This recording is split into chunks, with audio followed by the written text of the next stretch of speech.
This is the surge the other way, the hemorrhaging of a dying nation.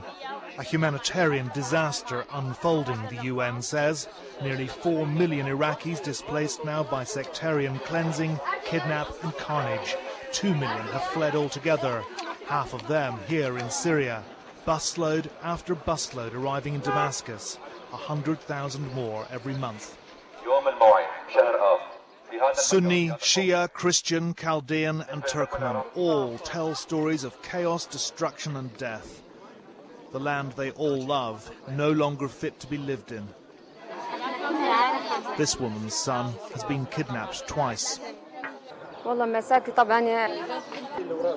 My tragedy as an Iraqi is that I've had to flee my country, abandon my home and turn my children into refugees. We were threatened again and again. They shut down my husband's shop, drove us out of our home. Omar considers herself a refugee, but she's not considered a refugee by the Syrian government. 5,000 a day queuing to register, but Syria hasn't signed the UN Convention on Refugees. Desperate Iraqis hoping for long-term refuge, but classified as visitors and given temporary visas. And with new, tighter restrictions already in force, there's a pervasive fear of mass deportation back to Baghdad. In neighbouring Jordan, 1 million Iraqis in a country of 5 million people. The population of Amman has doubled in less than 3 years. The issue, political dynamite here. Half the population is already made up of Palestinian refugees. They don't want any more. Iraqis here have already been forced to live under the radar. Men skulking in back alleys. Only women venturing out onto the streets, some as prostitutes, others, like Kassem, we found selling cigarettes by the roadside.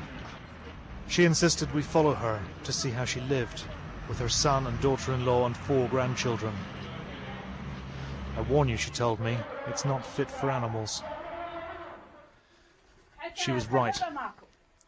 This, the hole, where the old lady sleeps.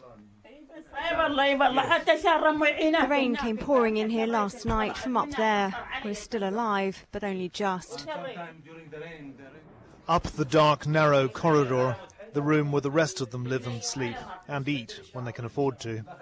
Hussein is too scared to step outside, even for a haircut, he told me. He said they'd fled to Jordan to get medical treatment for Haider, his son. A mortar landed right outside our house in Sadr City. Haider was playing outside the door. I miss Iraq a lot. There is no country in all the world like my country. The land of Iraq is worth more than all the Arab countries put together. I want to kiss the soil of Iraq. It's the richest country in the world. May Allah help us. Kassem, the family breadwinner, went back to her cigarettes. On a good day, she makes just £2. No wonder Haider, the child with the burns, still hadn't had any treatment.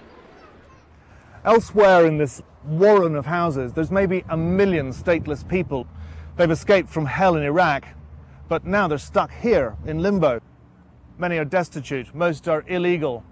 They can't get health care, there's no schooling and no jobs, and there's always that looming threat of summary deportation. Like Syria, Jordan doesn't recognize Iraqis as refugees either. But the UN Refugee Agency here has been mobbed by them anyway. Jordanian intelligence agencies so sensitive about what's happening here, we'd been expressly warned not to film these queues. We did so discreetly. There's a lot of security there. The UN has advised Jordan to grant these people refugee status. Jordan continues to refuse to do so. We have a different position as far as the fact that we view the Iraqis from central and southern Iraq as refugees. We feel that the great majority of them have fled for reasons of the general insecurity and violence that is taking place in Iraq. Jordan views it within an Arab neighborly context where they consider them visitors temporarily residing in Jordan without looking into their particular humanitarian context, but judging it within a political situation. Jordan's clamping down now, barring the entry of young Iraqi men, turning back plane loads of Shia Muslims. Overland transport between Iraq and Jordan has ground to a standstill. The bus station, once teeming, now empty. big four-wheel drive taxis now rarely running the gauntlet to Baghdad. Among Jordanians, Syrians and Iraqis, a growing sense of outrage that the rest of the world has washed its hands of this problem, that Britain and America in particular have turned a blind eye to the fallout of their endeavour in Iraq. It's really the height of hypocrisy. Countries that were instrumental in fighting this war, that initiated this war, that fought this war, and that have, through their botch-ups, have created this chaos in Iraq today. These countries are refusing to receive refugees coming from Iraq. They prefer them to be bottled up in Jordan. They're talking about providing aid to these people so that they can be taken care of and do not feel any great pressure to leave Jordan. But of course it's not a Jordanian interest that they stay here either, and so there's a contradiction in the policy between the European countries and Jordan over the fate of these refugees. Jordan, loath to solicit international assistance for fear of turning the kingdom into even more of a refugee mecca. Iraqis were initially welcome here. Early arrivals, Baathists and businessmen were loaded. But when house prices tripled, Iraqis took the rap. It wasn't entirely their fault, but false impressions have festered and resentment runs high. The middle-class exodus followed. The doctors, the lawyers, the engineers, none of them made to feel particularly welcome. And then came the hairdressers. 3 barbers from Baghdad escaped and set up shop in Amman last year. Life had become unlivable. One had been kidnapped, their shop car-bombed twice. Religious zealots had also been killing off Baghdad's beard trimmers. We filmed with these men openly, but have chosen to conceal their identities after witnessing a lightning police roundup of Iraqi illegals. Reports of forced deportations ever more frequent now. The barbers' temporary residence permits long expired. It is difficult. Working here is hard. Iraqis aren't allowed work permits. We don't have residency either. It's scary. Our lives are totally unstable. All our passports have been cancelled. If you do leave, you can't get back in. Britain and America should open their doors to Iraqis. Jordan isn't letting them in anymore. The Brits and Americans brought this disaster on us. They're the occupiers. The solution is also in their hands. They brought their armies across the continent, so surely they can solve this. Let them get us out of this mess. Why don't they let us in? Why is Sweden the only country accepting Iraqis?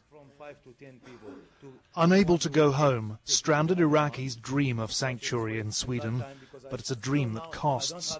Munir, one of the 3 barbers of Baghdad, has just shelled out $20,000 to people smugglers, and 6 weeks ago successfully escaped to Europe's snowy north.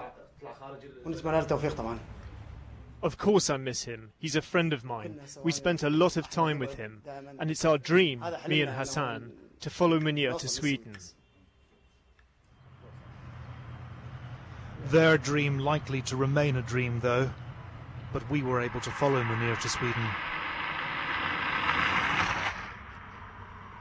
Sweden has a relatively generous asylum policy. More than 80,000 Iraqis have already settled here. Now words got out among the new wave of exiles. Sweden's been deluged. Last year it accepted half of all the Iraqis smuggled into the European Union. To find Munir, we headed to a coastal village several hours' drive south of Stockholm. He'd arrived in Sweden with his wife, Shaima, and baby Sarah in mid-January. Munir was kidnapped in Baghdad last year. A big ransom and a broken leg later, he fled. The relief of arriving here they described as like throwing iced water on hot coals. It had become a living hell in Baghdad, and it was getting worse. When you'd leave your house in the morning, you'd never know if you'd come back dead or alive. You put a piece of paper in your pocket with your phone number and address on it. So if you died on the road, you'd be returned to your home. That's how bad things had got. From Amman, we started by going to Syria. All the procedures took place there. There are specialist people smugglers from whom you buy foreign passports. It's a complete package. They change the photos, all that sort of thing. We flew from Syria to another country, waited in the airport for a couple of hours, then caught another flight. When we landed, our smuggler told us, "This is Stockholm. My work is over." He took our passports and said, "Now you're on your own. Find a police officer and turn yourself in." Stockholm's northern suburb of Rinkeby is as close as Sweden comes to a ghetto. Name your world hotspot, they're here. Iraqis, though, now a human tide, 500 every week. The backlog of case files building up. Sweden bracing for a threefold increase this year, forcing the issue onto the EU agenda.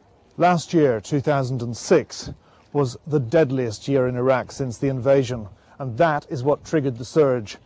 Of the hundreds of thousands of Iraqis who fled, 8,951 arrived here in Sweden, and about 80% of those will be allowed to stay.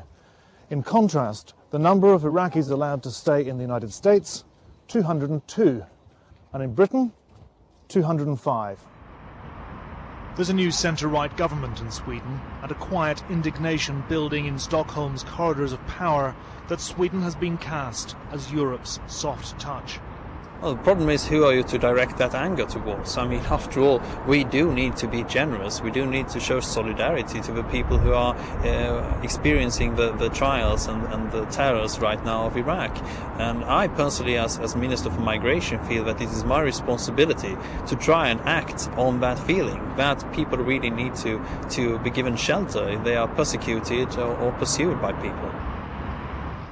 Munir and Shaima sat with me and watched our pictures of their old friends Ali and Hassan still stuck in Amman.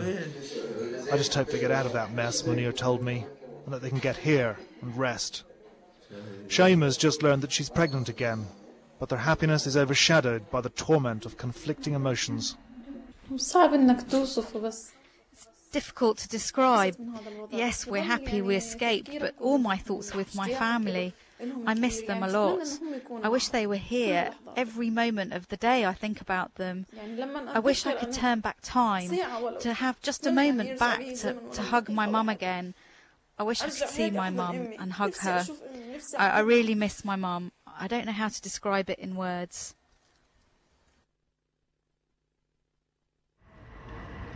It will be many months before Munir and Shaima hear if they've been granted asylum, but someday one of the three barbers of Baghdad may open a new salon in Sweden. Although thousands of Iraqis continue to pour into this country, they're a drop in an ocean of outcasts. Millions uprooted and now disavowed. The suspicion mounting that for Britain and the United States to admit more Iraqis would also be to admit that they failed those they'd once sought to liberate.